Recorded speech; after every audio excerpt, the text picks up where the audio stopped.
O restaurante Três Poderes, no Centro Financeiro de São Paulo, era conhecido por sua clientela de alto nível. Naquela fria noite de maio, o ambiente estava carregado com o aroma de vinho tinto e o burburinho de negócios fechados.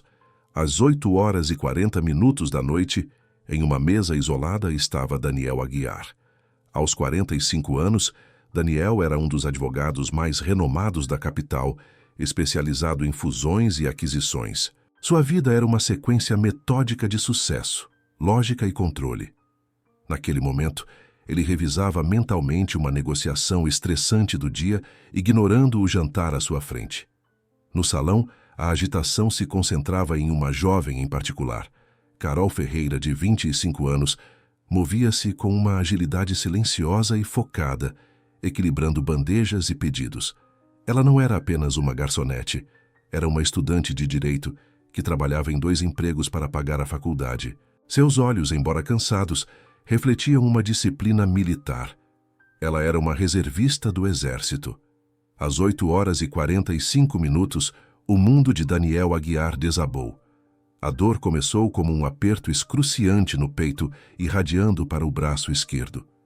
Daniel tentou ignorar, pensando ser apenas estresse, mas em segundos a dor se tornou um martelo. Ele ofegou, a respiração falhou e ele sentiu o peso do próprio corpo caindo. Ele agarrou a borda da mesa, derrubando um copo que estilhaçou no chão.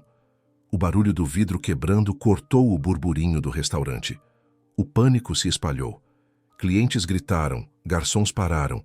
Daniel caiu da cadeira no chão de mármore, debatendo-se e perdendo a consciência. O caos era total. Ninguém sabia o que fazer.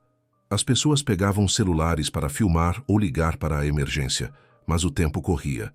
O ataque cardíaco era fulminante, mas em meio à inação geral, uma figura se moveu com determinação instantânea. Carol. Ela viu o colapso, largou a bandeja e correu. Seu treinamento de reservista, que incluía cursos rigorosos de primeiros socorros, assumiu o controle. Ela se ajoelhou ao lado de Daniel. Em menos de 3 segundos, ela verificou a respiração e o pulso. Nada. Ele estava morto. Chamem a emergência e afastem-se, ordenou Carol, com uma voz forte e clara que surpreendeu seus colegas. Ela rasgou a camisa cara de Daniel e iniciou a manobra de RCP, ressuscitação cardiopulmonar. Ela posicionou as mãos sobre o peito dele e começou as compressões. 30 compressões rápidas e fortes, 2 respirações de resgate. O ritmo era implacável, ditado pela disciplina militar e pelo conhecimento de que a cada segundo perdido, o dano cerebral se tornava irreversível. Ela ignorou os gritos, os olhares de horror e o murmúrio de que era tarde demais. Na 15ª compressão, ouviu-se um estalo seco. 2 costelas de Daniel se partiram. Carol nem piscou. O foco era manter o sangue fluindo para o cérebro. Ela continuou o ciclo. No final do 2º ciclo, a impossibilidade aconteceu. Daniel soltou um gemido e tossiu, voltando a respirar com dificuldade. Carol recuou levemente, exausta e suada. Ela havia quebrado 2 costelas dele, mas o havia trazido de volta à vida. A sirene da ambulância chegou poucos minutos depois. Enquanto os paramédicos colocavam Daniel na maca, ele recuperou a consciência brevemente. A última coisa que viu foi o rosto de Carol, suado, ofegante, mas com uma expressão de calma profissional e foco absoluto. Aquele rosto se gravou em sua mente. Carol, exausta, limpou o suor da testa e voltou a trabalhar. Seus colegas a olhavam como uma heroína, mas ela os ignorou, pegando a bandeja que havia derrubado. Ela não estava interessada em heroísmo. Ela estava focada em pagar a faculdade. No dia seguinte, no hospital, Daniel soube. A garçonete o salvara. O advogado, acostumado à lógica, sentiu uma profunda gratidão, mas algo mais, algo que ele, um homem de 45 anos, nunca havia considerado: destino. Marcelo, disse Daniel chamando seu sócio, descubra tudo sobre essa moça. Eu preciso encontrá-la. O destino nos colocou naquela sala por uma razão. Enquanto Daniel, o homem de lógica e controle, abraçava a ideia do destino, Carol, de volta à sua rotina de trabalho exaustivo, rejeitava a ideia de heroísmo. Ela não acreditava em destino, apenas em trabalho duro e na disciplina militar. O destino acabava de salvar a vida de Daniel, mas a batalha para convencê-lo de que ele existia apenas começava. Daniel Aguiar estava determinado a desafiar a lógica da medicina. Contratariou a alta hospitalar apenas 48 horas após o infarto, contra a vontade expressa dos médicos, apoiado apenas pela promessa de seu sócio, Marcelo, de que continuaria a monitorá-lo. O corpo doía, especialmente as costelas fraturadas, mas sua mente estava obcecada. A única coisa que importava era Carol. Marcelo, seu sócio, havia cumprido a missão.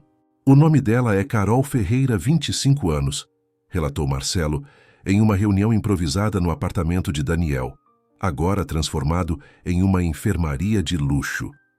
Estudante de Direito em uma universidade noturna, mora na Zona Leste e trabalha em 2 empregos.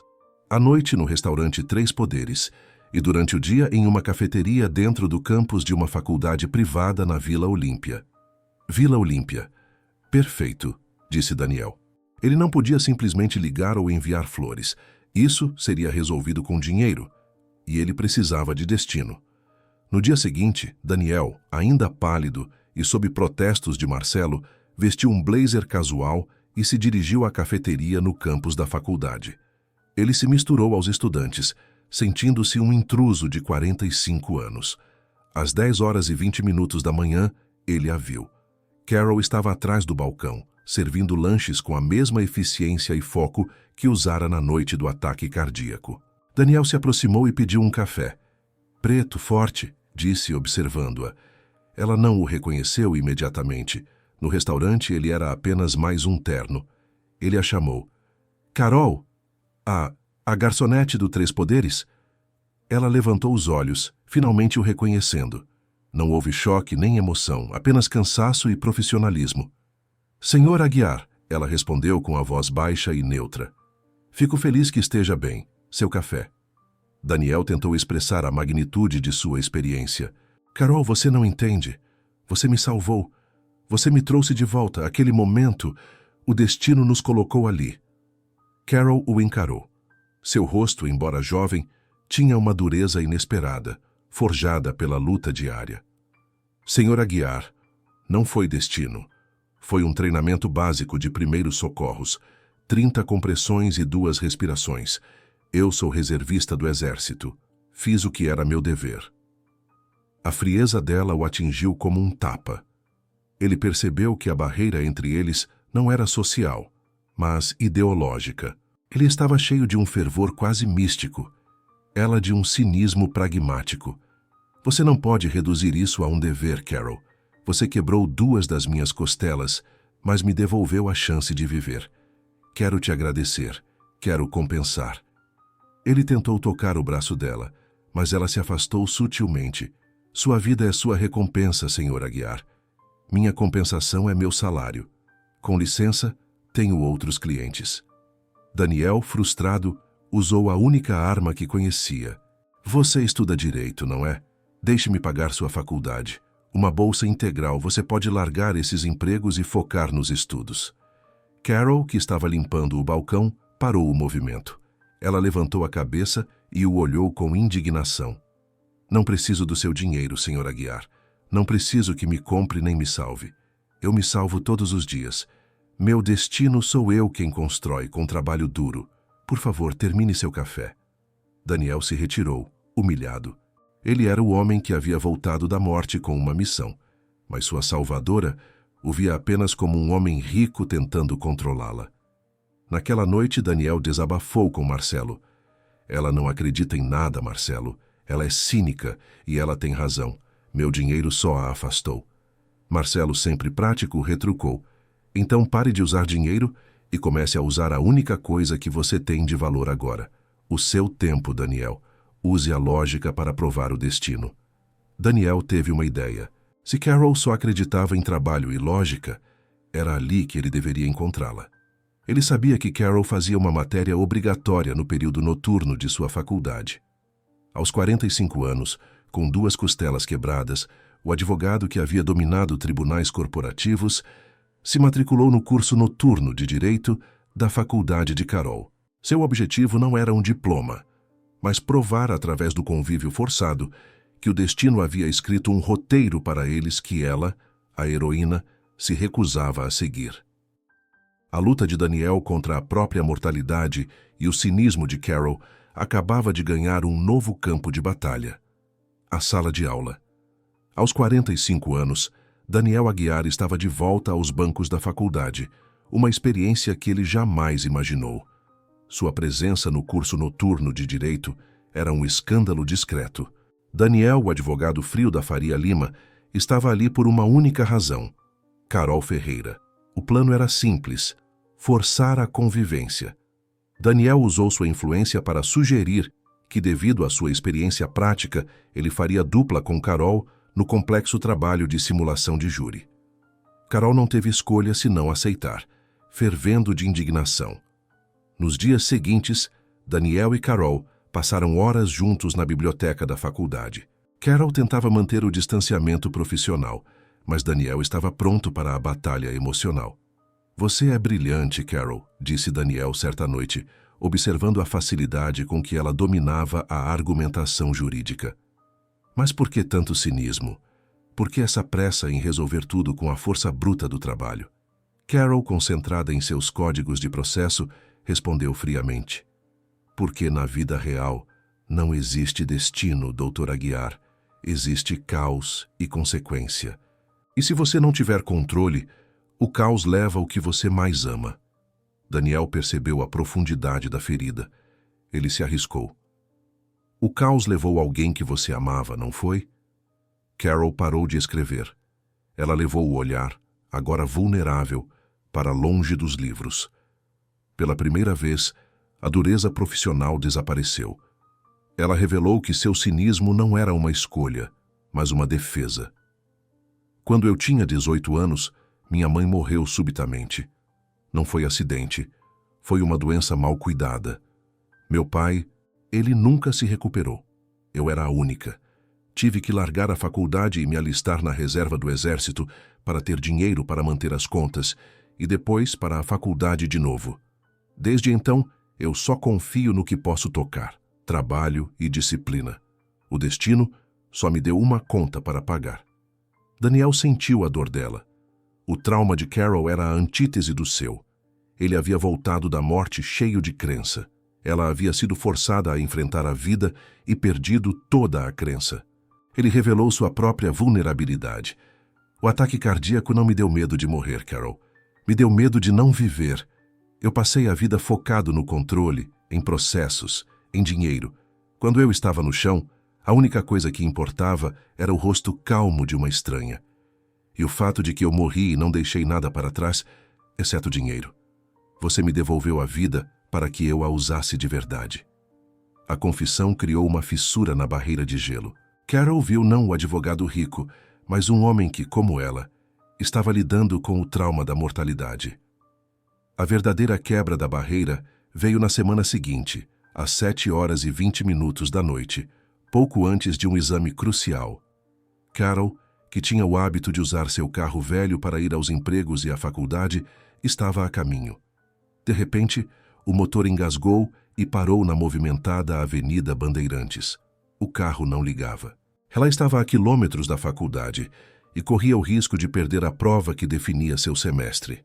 Desesperada, ela ligou para o único número que tinha na agenda que não era de trabalho, o número de Daniel, sob o pretexto do trabalho de simulação. Daniel estava no meio da reunião mais importante de sua carreira desde o infarto, discutindo uma fusão de bilhões com seu sócio, Marcelo, na Faria Lima. Ele viu o número de Carol e, sem pensar, se levantou no meio da discussão. "Eu preciso sair", disse Daniel pegando as chaves. Marcelo protestou. "Daniel, estamos falando de uma fusão. Onde você vai?" "Eu vou salvar a faculdade de uma amiga", respondeu Daniel, ignorando a lógica de anos. Ele voou pela Marginal Pinheiros, ignorando suas costelas quebradas. Quando chegou a Bandeirantes, encontrou Carol à beira do colapso, olhando o carro com raiva e frustração. Daniel não tentou consertar o carro nem dar dinheiro. Ele agiu com a eficiência de um ex-militar, como ela. Chamou um táxi para ela, garantiu que o guincho levasse o carro para o mecânico dele, pagando em dinheiro discretamente, e garantiu que Carol chegasse à faculdade com 10 minutos de antecedência. Carol fez a prova. Passou. Ao final da aula, Daniel a esperava na saída. Carol olhou para ele, para as costelas que ele havia se recusado a quebrar por uma reunião, mas que ele havia ignorado para salvar seu semestre. Você saiu da sua reunião de milhões por causa de um pneu furado, disse Carol incrédula. Não foi por um pneu furado, Carol, respondeu Daniel sorrindo. O sorriso era genuíno, sem a rigidez do advogado. Foi por causa do seu futuro. Não pude deixar o caos vencer de novo. Naquele momento, Carol entendeu. Ele não estava tentando comprá-la. Ele estava tentando protegê-la, no único idioma que ele conhecia agora. O tempo. Ela sorriu para ele. Foi o primeiro sorriso genuíno que Daniel recebeu dela. Um sorriso que prometia mais do que qualquer tese de direito. O sorriso de Carol na saída da faculdade era mais valioso para Daniel do que qualquer decisão judicial favorável. Aquele sorriso significava que a barreira havia caído. Nos dias seguintes, o relacionamento evoluiu rapidamente, movido por uma honestidade brutal. O destino de Daniel se tornou uma rotina construída por Carol. Eles dividiam o tempo. De manhã, Daniel ia à sua cafeteria no campus para o café do dever, e à noite, ela o esperava para discutir os casos da faculdade. Não havia mais tentativas de suborno, apenas trocas sinceras. Daniel confessou o quão aterrorizado estava com a própria mortalidade. O infarto o havia transformado em um cínico sobre a vida. Carol, por sua vez, revelou que, para ela, a maior prova de amor era o tempo que Daniel dedicava a ela. Ele, o advogado que media o valor em dinheiro, estava gastando o tempo mais caro de São Paulo com uma garçonete estudante. O relacionamento era intenso, baseado no respeito mútuo. Daniel, o homem de 45 anos, estava apaixonado por Carol, a mulher que o havia ensinado a viver. O verdadeiro teste para o relacionamento veio 3 meses depois, quando Daniel precisou viajar. Às 6 horas da manhã de uma segunda-feira, Daniel estava no aeroporto de Congonhas, para uma viagem de negócios de uma semana ao Rio de Janeiro. Carol o acompanhou. Enquanto Daniel fazia o check-in, Carol teve uma crise de ansiedade fulminante. O rosto dela ficou pálido, a respiração acelerada. Ela revivia de forma incontrolável o trauma do restaurante, a visão de alguém que ama indo embora, a incapacidade de controlar o caos. Daniel a encontrou tremendo e ofegante. Carol, o que houve? Não me deixe, Daniel. Ela implorou, agarrando-o com uma força desesperada. Eu não aguento o caos, o destino. Eu não aguento te ver ir e não saber se você volta. Eu não aguento perder de novo. Aquele momento foi a prova de que o cinismo dela era, na verdade, medo de amar. Ela havia se apaixonado pelo advogado e o trauma da perda de sua mãe havia sido transferido para ele. Daniel não a repreendeu por seu cinismo. Ele a acalmou, respirando com ela, usando o mesmo controle que ela havia usado nele no chão do restaurante. Ele percebeu que a missão do destino não era apenas trazê-los juntos, mas curar ambos. Ele adiou o voo. Naquela semana, eles conversaram sobre o futuro. Carol admitiu que não podia mais se esconder atrás do trabalho e do cinismo. Daniel percebeu que precisava de mais do que uma segunda chance na vida. Ele precisava de uma segunda chance no amor. 1 mês depois, Daniel a convidou para jantar no lugar onde tudo começou. O restaurante 3 Poderes. Às 8h45 da noite, na mesma mesa onde ele havia morrido e voltado, Daniel se ajoelhou. Ele se ajoelhou com cuidado, lembrando-se de suas costelas quebradas. Carol Ferreira, disse Daniel, olhando nos olhos dela com uma paixão que o dinheiro jamais poderia comprar. O destino me deu uma segunda chance. Eu não a quero sozinho. Você me ensinou que o tempo vale mais que o dinheiro e que o caos pode ser vencido pelo esforço. Eu não quero mais lutar contra o destino. Aceita se casar comigo e construir um futuro que a gente escolhe e não que o caos impõe? Carol chorou. Ela chorou pelo trauma de sua mãe, pelo cinismo que a protegia e pelo homem que ela havia salvado. Eu aceito, sussurrou Carol. Eu aceito lutar ao seu lado. Anos depois, Daniel e Carol estavam casados. Carol, agora advogada e sócia de Daniel, dedicava parte de sua vida a treinar jovens de comunidades carentes em primeiros socorros. Daniel, o advogado, havia mudado seu foco corporativo para projetos de impacto social. Sua história se tornou uma lenda no mundo jurídico e gastronômico de São Paulo. Uma prova de que o destino existe, mas só funciona quando a coragem de um estranho o coloca em movimento.